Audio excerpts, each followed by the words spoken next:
नमस्कार दोस्तों, मेरा नाम विजय भदौरिया है। विजय भदौरिया ब्लॉग में आपका स्वागत है। दोस्तों, अगर आप ऑटो पार्ट्स का व्यवसाय करना चाह रहे हैं, दुकान डालना चाह रहे हैं, तो यह आपके लिए बहुत ही अच्छा मौका है। दोस्तों, ऑटो पार्ट्स एक ऐसा सेक्टर है जो कभी खत्म होने वाला नहीं है। प्रतिदिन यह बढ़ ही रहा है। आप देख रहे हैं, प्रतिदिन नई नई गाड़ियाँ मार्केट में लॉन्च हो रही हैं। तरह तरह के पार्ट्स की डिमांड बढ़ रही है। दोस्तों, जो सालों से पार्ट्स की दुकान किए हुए हैं, उनके पास भी पार्ट्स की पूर्ति नहीं है। दोस्तों, आज कोई नया पार्ट्स आता है, पुराना पार्ट्स खत्म हो जाता है। चाहे जितनी भी दुकानें दोस्तों मार्केट में खुल जाए, पर पार्ट्स की पूर्ति नहीं हो सकते। दोस्तों, अगर आप पार्ट्स की दुकान खोलना चाह रहे हैं तो इससे अच्छा मौका आपको नहीं मिलेगा। तुरंत खोलिए और बस सोच समझ कर खोलिए। दोस्तों, इसमें आपको कुछ सावधानियों की ज़रूरत है। आप देख रहे होंगे दोस्तों कि जब भी कोई नई दुकान खुलती है तो ज़्यादातर दुकानें दोस्तों 6 महीने के अंदर या साल भर के अंदर वो बंद हो जाती हैं। इसके कई कारण होते हैं दोस्तों, जो मुख्य रूप से उत्तरदायी होते हैं। इसके कई एक मुख्य कारण होते हैं दोस्तों, जिसके कारण वह दुकानें बंद हो जाते हैं। दोस्तों, आज हम आपको वह सारे पॉइंट बताएंगे जिससे आपकी दुकान सफल हो, आपकी दुकान बंद ना करनी पड़े, आपको घाटा ना लगे। दोस्तों, मैं पिछले 10 साल से ऑटो पार्ट्स की सप्लाई दे रहा हूँ। बहुत सारी दुकानें हमने खुलवाई हैं और दोस्तों लगभग सारी दुकानें ही सक्सेस हुई हैं, एक दो दुकानों को छोड़कर। दोस्तों, वह दुकानें फेल कौन सी हुई हैं वह भी आपको बताएंगे, और साथ ही साथ दोस्तों आपको इस प्रकार से कोई घाटा ना लगे, आपको फायदा ही फायदा हो, आपको वह सारी जानकारी दूंगा दोस्तों, जिससे आपका बेनिफिट हो। दोस्तों, सबसे पहले आपको एक ऐसा निर्णय लेना होगा कि आपको ऑटो पार्ट्स में आना है, तो कुछ चीज़ों पे आपको विशेष तौर पे गौर करना होगा। उन चीज़ों को शुरुआत में आप लेकर चलेंगे तो आपको बेनिफिट 100% होगा, आपको घाटा नहीं लगेगा। दोस्तों, वह कौन कौन से पॉइंट हैं जिनसे आपका बिजनेस आगे बढ़े, तो चलो शुरू करते हैं और सारी जानकारी देते हैं आपको क्रम वाइज। दोस्तों, वीडियो को स्किप कहीं भी मत करना, क्योंकि इसमें बहुत सारे पॉइंट इंपॉर्टेंट पॉइंट हैं। अगर एक भी पॉइंट आपने मिस कर दिया तो दोस्तों आप अपने आप में स्वयं जिम्मेदार होंगे कि आपने कौन सा पॉइंट मिस कर दिया। आज हम आपको 10 पॉइंट बताएंगे, जो सारे पॉइंट आपके लिए इंपॉर्टेंट हैं। उन्हीं 10 पॉइंट से आप एक सक्सेस दुकान खोल सकते हैं। दोस्तों, दुकान खोलने से पहले सबसे पहले नंबर 1, आपको एक बजट तय करना होगा कि आप दुकान कितने पैसे से खोलना चाह रहे हैं। दोस्तों, दुकान तो 1 लाख रुपए में भी खुल जाती है, आप खोल सकते हैं, लेकिन मैं आपको राय दूंगा कि कम से कम आप 2 लाख रुपए से दुकान की शुरुआत करें। इसमें आपके लगभग वह सारे पार्ट्स आ जाएंगे जो आपको शुरुआत में जरूरत होती है। दोस्तों, आपके पास से कोई भी ग्राहक खाली नहीं लौटेगा। आपको ऐसा महसूस नहीं होगा कि काश यह पार्ट्स आपके पास होता तो यह कस्टमर आपके यहाँ से वापस ना जाता। दोस्तों, इसलिए आपको एक बजट पहले बनाना है कि आप ऑटो पार्ट्स सेक्टर में आ रहे हैं, तो एक बजट पहले निश्चित करना है। इसके बाद दोस्तों नंबर 2, आपको दूसरा पॉइंट भी नोट कर लेना है कि पहले आपको बजट तय करना है, उसके बाद आपको एक दुकान देखनी है मार्केट के अंदर।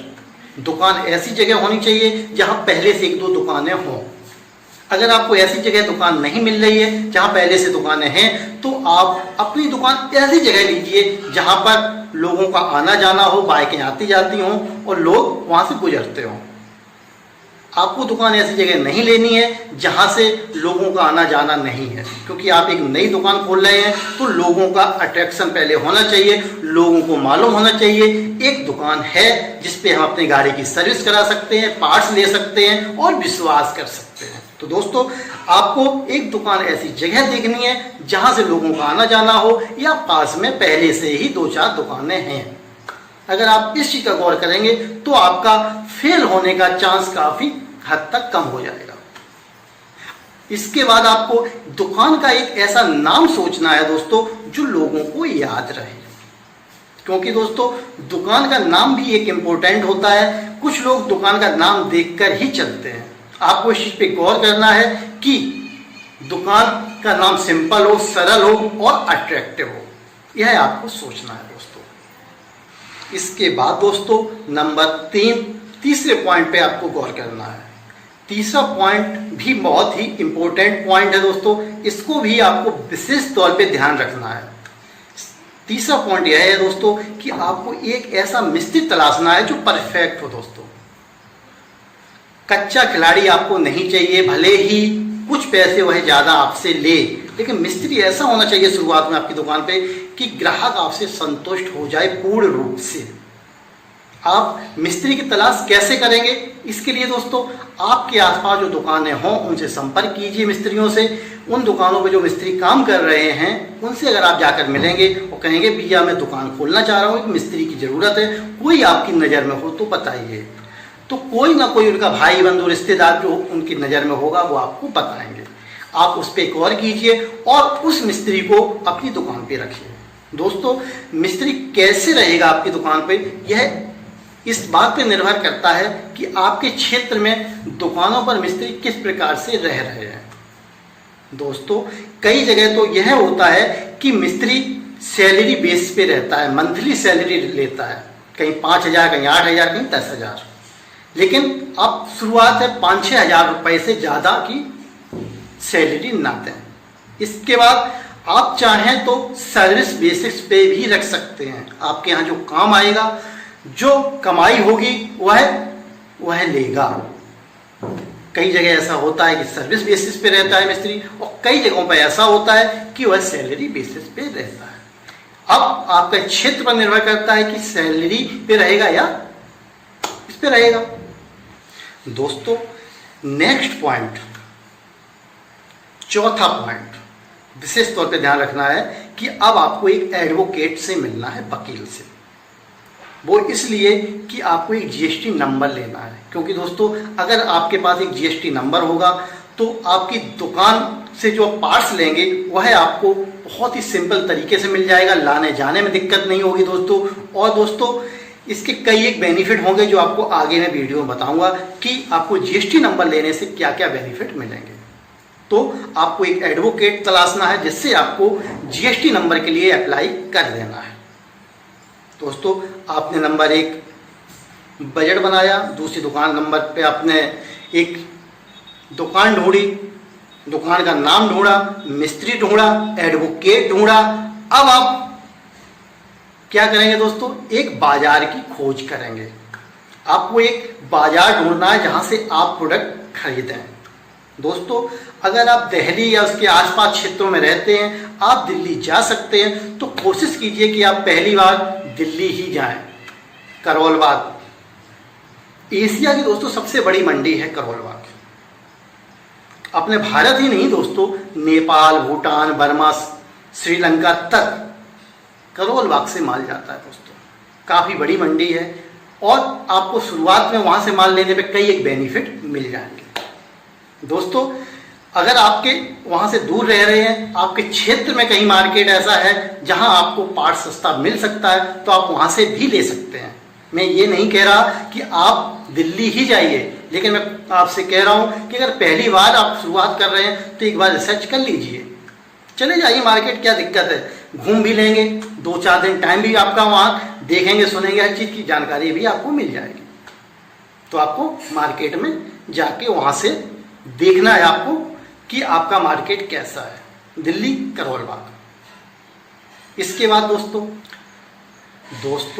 जब आप एक मार्केट की तलाश कर लें, आपको लगे कि आप दिल्ली से ले रहे हैं माल या कहीं बाहर से ले रहे हैं, दूसरी जगह से ले रहे हैं, तो दोस्तों अब आपको थोड़ा सा सचेत हो जाने की ज़रूरत है।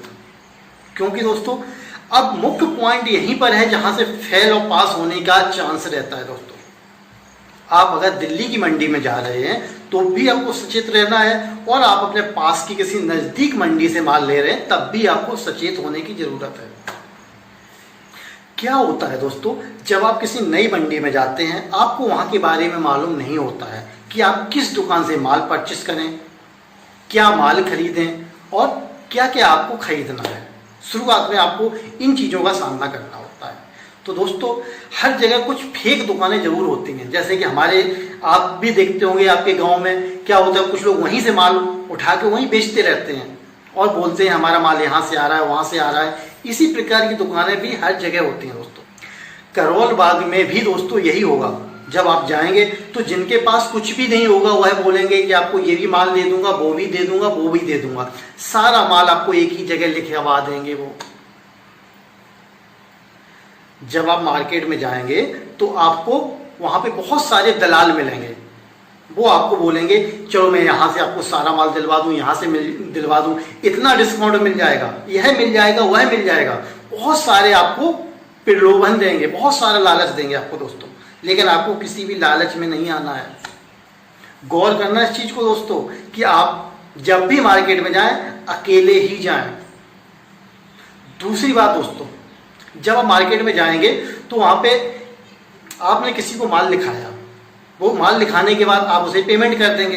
वो बोलेगा कि आपको मैं 2 दिन बाद या कल ही माल निकाल दूंगा, वो आपके ट्रांसपोर्ट का नंबर दे दीजिए। आप उसे ट्रांसपोर्ट नंबर दे देंगे, बता देंगे फलाने ट्रांसपोर्ट पर डलवा दो, वो डलवा देगा। जब 8 दिन बाद आपके यहाँ माल मिलेगा आपको, तो जो आपने लिखाया वो नहीं मिलने वाला दोस्तों। उसमें ऐसा पार्ट्स मिलेगा जो आपके किसी काम का नहीं होगा। बहुत बड़ा धोखा होता है दोस्तों। जितनी बड़ी मंडी उतना बड़ा धोखा। अगर आप वहां से सचेत नहीं हुए दोस्तों तो आपकी जेब पॉकेट कट जाएगी। इसलिए आपको सबसे पहले अगर मंडी में जा रहे हैं तो बहुत सचेत रहना है। आपको जो भी माल ले रहे हैं दोस्तों सामने ही खरीदना है, सामने ही पैक कराना है, उसके बाद सामने ही उसको ट्रांसपोर्ट पे डलवाना है। भले ही आपको 2 से 3 दिन करोल बाग मंडी में रुकना पड़े, आपको 1 रात रुकने का भले ही 2000 रुपये भाड़ा होटल में देना पड़े, लेकिन आप मंडी में ही रुकेंगे और सामने ही माल पैक कराएंगे। किसी पे भरोसा मत कीजिए। मैं ये नहीं कहता कि सारी दुकानें खराब हैं, पर आप जाएंगे शुरू में आपको पहचानने में दिक्कत हो जाएगी, क्योंकि दोस्तों वहाँ रंगे हुए भेड़िए बैठे हुए हैं। जो दिखता है वह होता नहीं और जो होता है वह दिखता नहीं। जब भी मंडी में आप जाएं तो इस चीज पे विशेष गौर करें कि आपको उन लोगों से माल नहीं लेना है जो दिखावा कर रहे हैं। सबसे बड़ी बात आपको बताऊं मंडी की, वहां पर आपको हर चीज की एक स्पेशल अलग दुकान मिलेगी। आपको हर एक पार्ट्स अलग अलग दुकानों से परचेस करना है। अगर आपने एक ही दुकान पे सारा माल लिखा दिया तो समझो आपकी पॉकेट कट गई। अगर आपको इस चीज पे गौर करना है कि आपको कैसे ज्यादा पैसे बचाएं, कैसे सफल हो, तो आपको इस चीज पे विशेष गौर करना है कि वहां पर मंडी की एक स्थिति यही है, जो अच्छा डीलर है, जो सब कुछ नहीं रखता है वही अच्छा है। जो सब कुछ रखता है वहां कुछ भी अच्छा नहीं है दोस्तों। वह इस दुकान से उठा के उस दुकान से उठा के पूरा माल इकट्ठा कर रहा है और आपको बेच रहा है। मतलब कि वो आपसे मंडी में ही प्रॉफिट ले रहा है। तो आपको क्या करना है दोस्तों, एक एक पार्ट्स की अलग अलग दुकानें तलाशनी है। भले ही कितना टाइम लग जाए मंडी में आपको, आप ये मत सोचिए कि मेरा टाइम बर्बाद हो रहा है। आप शुरुआत कर रहे हैं तो आपको उस समय पैसे बचाने की सोचनी है। आपको सोचना है कि आपके साथ गलत ना हो जाए, आपके पास गलत माल ना फंस जाए, आपको कोई धोखा ना दे दे। इसके लिए आपको सुरक्षा बरतनी बहुत जरूरी है। हर पार्ट्स की दोस्तों अलग दुकानें होती हैं। माल लीजिए, अपने सामने पैक कराइए, अपने सामने ट्रांसपोर्ट पे डलवाइए। हाँ, इतना होता है दोस्तों कि आपके पास क्वांटिटी का ऑफर आएगा। जब अलग अलग दुकानों पे जाएंगे तो बोलेंगे आपको इतना माल लेना होगा, कोई दिक्कत नहीं, आप थोड़ा बजट बना के चलिए। लेकिन अगर आपको अपनी रेपुटेशन बनानी है, अपनी दुकान चलानी है, तो अलग अलग दुकानों से माल लीजिए। अगर आप एक दुकान से माल ले रहे हैं तो आपके साथ धोखा हो सकता है। मैं ये नहीं कह रहा कि सभी करते हैं, लेकिन क्या पता आप गलत दुकान पे शुरुआत में ही फंस जाएं। वो लोग जान जाते हैं दोस्तों कि कौन नया है कौन पुराना। इसलिए आप किसी भी मंडी में जाएं, कहीं की भी मंडी में जाएं, तो थोड़ा सचेत रहिए दोस्तों, अपनी जेब कटने के चांस है दोस्तों। इसके बाद दोस्तों बात करते हैं कि माल कौन सा खरीदा जाए। दोस्तों सबसे पहले आप एक चीज का बजट बनाइए कि आपको 50%, यानी अगर आपने 2 लाख का बजट बनाया है तो 1 लाख, और अगर 5 लाख का बजट बनाया है तो 2.5 लाख रुपए का ओरिजिनल माल लेना है। 100% जेन्युइन हीरो, बजाज, टीवीएस और यामा। 100% जेन्युइन रखिए, 50% कम से कम। उसके बाद दोस्तों 50% आप मिंडा, स्विच, MKS के वगैरह वगैरह जो भी अदर ब्रांड है सेकेंड कैटेगरी में, प्योर लोअर में मत जाइए, शुरू में आप लोअर में सेकंड कैटेगरी में आ जाइए और उसमें से आप प्रोडक्ट चूज कीजिए। कुछ जेन्युइन हो जाएगा, कुछ सेकंड कैटेगरी का हो जाएगा और थोड़ा थोड़ा करके सारा माल हो जाएगा दोस्तों। इस चीज़ को गौर कीजिए। अब बात करते हैं दोस्तों परसेंटेज की, कि आपको वहाँ कितने परसेंटेज पे माल मिलेगा। दोस्तों हर कंपनी का अलग अलग परसेंटेज होता है। कोई कंपनी कितनी देती है, कोई कितना देता है। लगभग 20% से लेकर 30, 32 और 35% तक परसेंटेज से आपको माल मिलता है। इतना डिस्काउंट मिल जाता है दोस्तों। लेकिन ये अलग अलग टाइम पे, अलग अलग सिचुएशन पे होता है। कभी कभी क्या होता है, माल की अगर शॉर्टेज है तो जो ज़्यादा परसेंटेज के साथ मिलता है वो कम परसेंटेज के साथ भी आपको लेना पड़ेगा। और कभी कभी दोस्तों यह होता है कि आपको थोड़ा माल भी ले रहे हैं तब भी आपको ज़्यादा कंसेशन मिल जाता है। यह एक समय की बात होती है दोस्तों। मिंडा स्विच वगैरह भी अदर भी ब्रांड लेंगे तो 35 से 40% उन पर भी आपको मिल जाएगा। दोस्तों हर एक ब्रांड पे एक अलग अलग डिस्काउंट रेट होता है। वो आप मंडी में जाएंगे, कौन सा टाइम है, क्या सिचुएशन चल रही है, अलग अलग टाइम पे अलग अलग रेट होंगे। फिर भी आप कोशिश कीजिए हर एक, जैसे हीरो की भी दुकान है तो कम से कम मंडी में 5 से 6 दुकानें आपको हीरो जेन्युइन की मिल जाएंगी। तो सब पे आप बात कीजिए, हर एक की एक रेट लिस्ट आप निकलवा लीजिए कि भैया क्या रेट लिस्ट है, कितना डिस्काउंट दे रहे हैं। आप निष्कर्ष निकालिए, होटल में बैठ के क्लियर कीजिए कि आपको कहाँ से माल लेना है। उसके बाद आप माल परचेस कीजिए। डिस्काउंट भी एक बहुत बड़ा फैक्टर है दोस्तों। अगर आप ज़्यादा डिस्काउंट लेके आएंगे तब अपनी दुकान पे आप ज़्यादा डिस्काउंट के साथ माल सेल भी कर सकते हैं। जब आपको ज़्यादा डिस्काउंट मिला होगा तो ज़्यादा डिस्काउंट के साथ बेच लेंगे। अगर आपको ही ज़्यादा डिस्काउंट नहीं मिला होगा तो आप नहीं बेच सकते दोस्तों, है ना। तो इस चीज़ को भी आपको गौर करना है दोस्तों। अब बात हो गई दोस्तों कि आपने माल परचेस कर लिया, परसेंटेज के साथ माल परचेस कर लिया। इसके बाद दोस्तों बात आती है कि अब हमने अपनी दुकान में माल भी भर लिया है, दुकान में मिस्त्री भी रख लिया है, दुकान हमारी चालू भी हो गई। अब हमें एक पॉइंट पे और भी गौर करना है कि हमें अपनी दुकान में शुरुआत में कितने मार्जिन लेके काम करना है। दोस्तों आप चाहें तो जो अदर दुकान वाले डिस्काउंट दे रहे हैं 5%, 10%, उतने डिस्काउंट देकर भी काम कर सकते हैं या डिस्काउंट दिए बगैर भी काम कर सकते हैं। जैसा आप पोजीशन वैसा कर सकते हैं। लेकिन मैं आपको एक राय दूंगा कि आप शुरुआत में लोगों को 10 से 15% तक डिस्काउंट दें। थोड़ा मार्जिन कम मिलेगा दोस्तों, लेकिन आपके ग्राहक बढ़ेंगे। धीरे धीरे चल के आप मार्जिन कम करते जाइए, डिस्काउंट कम करते जाइए, लेकिन कम से कम साल भर तक आप मार्जिन कम रखिए, जिससे आपके ग्राहक ज़्यादा बन जाएंगे। जब आपके ग्राहक ज़्यादा बन जाएंगे तो आपको मार्जिन भी ज़्यादा मिलने लगेगा दोस्तों, काम भी अच्छा चलेगा और लोग आपकी दुकान पर बार बार लौट कर भी आएंगे दोस्तों। अब बात करते हैं, जैसे दोस्तों आपने दुकान चालू कर दी, अब क्या होगा, बहुत सारे पार्ट्स ऐसे होंगे जो आपने मार्केट से नहीं खरीदे। बहुत सारे पार्ट्स, अब कितनी भी लंबी लिस्ट बना लें, कितना भी माल लेके आ जाएं, लेकिन सारे पार्ट्स आप नहीं ला पाएंगे। कुछ ना कुछ पार्ट्स आप भूल जाएंगे और वही पार्ट्स भूलेंगे जो इम्पोर्टेंट होंगे दोस्तों। अब क्या करेंगे, क्या थोड़े पार्ट्स के लिए आप दिल्ली जाएंगे? नहीं दोस्तों, नहीं जा सकते।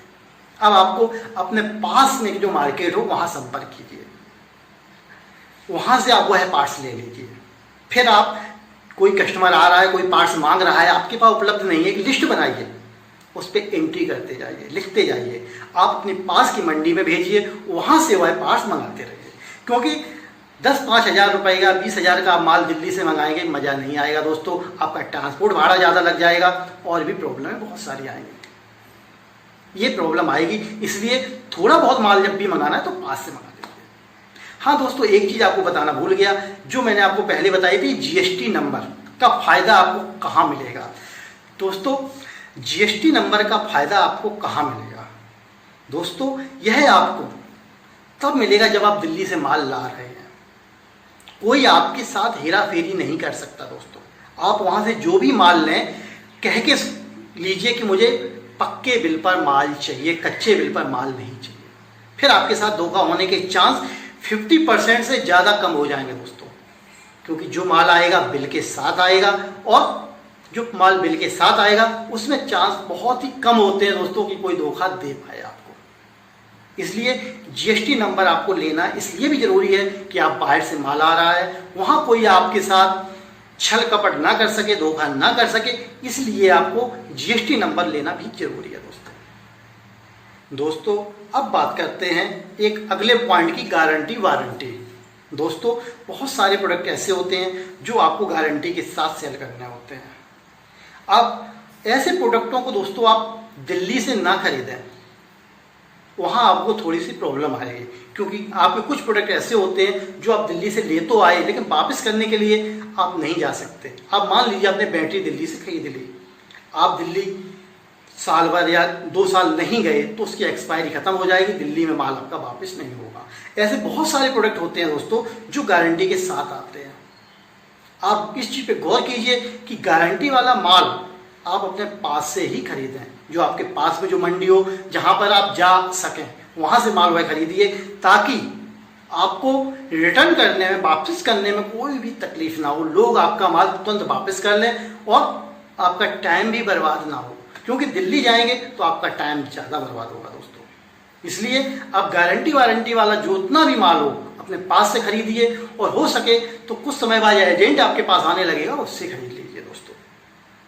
और दोस्तों इसके बाद आप अपने कस्टमर को भी गारंटी वारंटी दीजिए और उसका पूरा लाभ कस्टमर को दीजिए दोस्तों। कभी कभी क्या होता है दोस्तों कि आपके प्रोडक्ट पर आपको वापसी नहीं है, लेकिन आपको वह करनी पड़ेगी, क्योंकि आपने दुकान डाली है, आपको कस्टमर बना के रखना है। अगर एक कस्टमर टूटा तो उसके साथ में दोस्तों 10 कस्टमर और टूट जाएंगे जो उसको जानने वाले हैं। इसलिए आप इस चीज़ को विशेष गौर कीजिए कि कोई भी कस्टमर आपसे टूटने ना पाए